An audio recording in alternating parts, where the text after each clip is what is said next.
Assalamualaikum warahmatullahi wabarakatuh. Berjumpa lagi kita dalam pembahasan tanya jawab seputar kurban.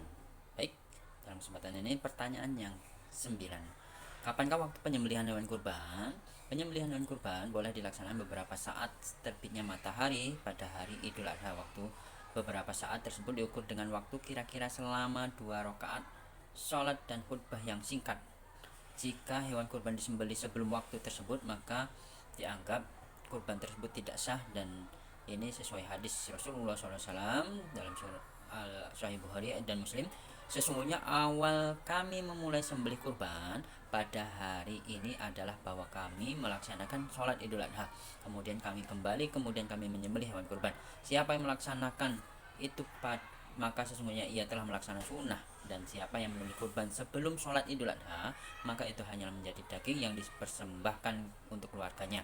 Hadis lain, seluruh hari tasyrik itu tanggal 11, 12, 13 Hijriah, Zulhijjah dalam Hijriah, itu adalah hari-hari penyembelihan hewan kurban. Hadis Ahmad dan Darul-Qutni.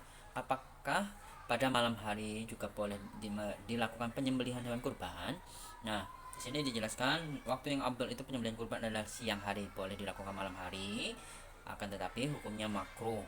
Sesuai hadis Rasulullah SAW, Rasulullah melarang penyembelihan hewan kurban pada malam hari. Nah, ini kalau misalkan melakukan penyembelihan hewan kurban di RPH, rumah potong hewan, itu ya nggak apa-apa sebenarnya dalam melaksanakan pemotongan hewan kurban, karena ada antrian dari subuh sampai pagi atau mungkin sampai siang hari. Ini biasanya kalau hari pertama itu banyak sekali antrian, tapi asal jangan tidak sebelum Idul Adha atau pelaksanaan sholat Idul Adha. Yang selanjutnya, hewan-hewan yang jenis apa saja yang sebagai hewan kurban tersebut. Dalam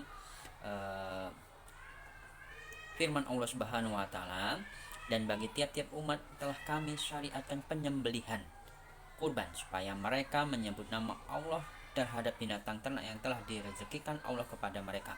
Surat Al-Hajj ayat 34. Oleh karena itu Rasulullah meriwayatkan dan para sahabat menyebut bahwa mereka menyembelih hewan kurban jenis lain sebagai kurban, seperti unta, lembu, kerbau, kambing. Nah, itu yang disyariatkan dan dianjurkan untuk penyembelihan hewan kurban. Dan selanjutnya, apakah hewan yang paling abdul disembelih sebagai kurban? Nah, di sini jawabannya yaitu unta, kemudian lembu, kemudian domba, kemudian kambing. Nah, dan dilihat dari hewan yang paling banyak dagingnya, karena tujuannya adalah agar fakir miskin memperoleh daging kurban lebih banyak. Jadi diutamakan untuk yang lebih banyak dagingnya. Sesuai hadis Rasulullah SAW, siapa yang mandi pada malam hari Jumat seperti mandi junub, kemudian ia pergi ke masjid, maka seakan-akan ia berkurban seekor unta. Orang yang mandi pagi-pagi seperti mandi junub atau mandi besar dan berangkat ke masjid, itu diibaratkan oleh Rasulullah seperti kurban unta. Siapa yang pagi waktu kedua, maka siapa yang pergi pada waktu kedua, maka seakan-akan ia berkorban seekor lembu, dan siapa yang pergi pada waktu ketiga, maka seakan-akan ia berkorban seekor kambing yang telah bertanduk. Hadis riwayat Al-Bukhari dan Muslim. Nah, jadi diabdulkan itu hewan jantan daripada hewan betina. Nah, jadi setiap hewan atau unta ataupun lembu, sapi, 7 orang yang menyembelih 7 ekor. Maksudnya penyembelihan 7 ekor kambing lebih abdul daripada 7 ekor kambing tadi. Lebih baik satu hewan sapi atau lembu. Nah, selanjutnya, apakah batasan usia bagi hewan kurban? Nah, usianya ini yaitu untuk unta itu telah genap 5 tahun.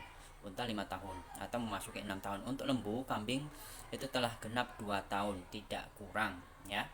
Memasuki atau lebih masuk tahun ketiga. Untuk domba memasuki usia 2 tahun. Domba itu termasuk kambing, biri-biri, kambing sebagainya. Terus selanjutnya, apakah ada syarat tertentu untuk batasan jumlah orang yang berkurban untuk satu ekor hewan kurban? Nah, satu ekor kambing itu untuk satu orang saja. Jadi hanya untuk satu orang saja. Sedangkan satu ekor unta atau lembu itu untuk 7 orang. Sesuai hadis, Rasulullah menjelaskan, kami menyembelih hewan kurban bersama Rasulullah SAW pada tahun Hudaybiyah. Satu ekor unta untuk 7 orang dan satu ekor lembu untuk 7 orang. Jadi ini lebih disunahkan untuk menyembelih sesuai yang diajarkan atau dipraktekkan oleh Rasulullah SAW, yaitu hewan unta atau lembu. Jadi untuk batasan orangnya yaitu 7 orang. Nah, selanjutnya, apakah boleh menyembelih hewan bercacat? Nah, ini pertanyaan.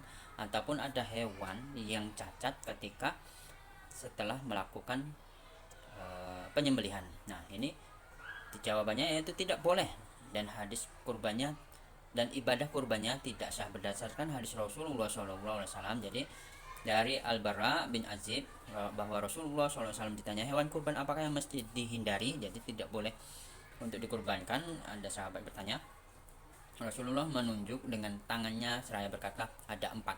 Al-Bara juga mengisyaratkan dengan tangannya itu 4 ketika yang meriwayatkan hadis ini seraya berkata, tanganku lebih pendek daripada tangan Rasulullah. Nah, 4 jenis cacat hewan tersebut adalah, yang pertama, hewan yang menderita sakit pada kaki, kakinya sakit, bisa sakit kulit ataupun patah dan lain sebagainya.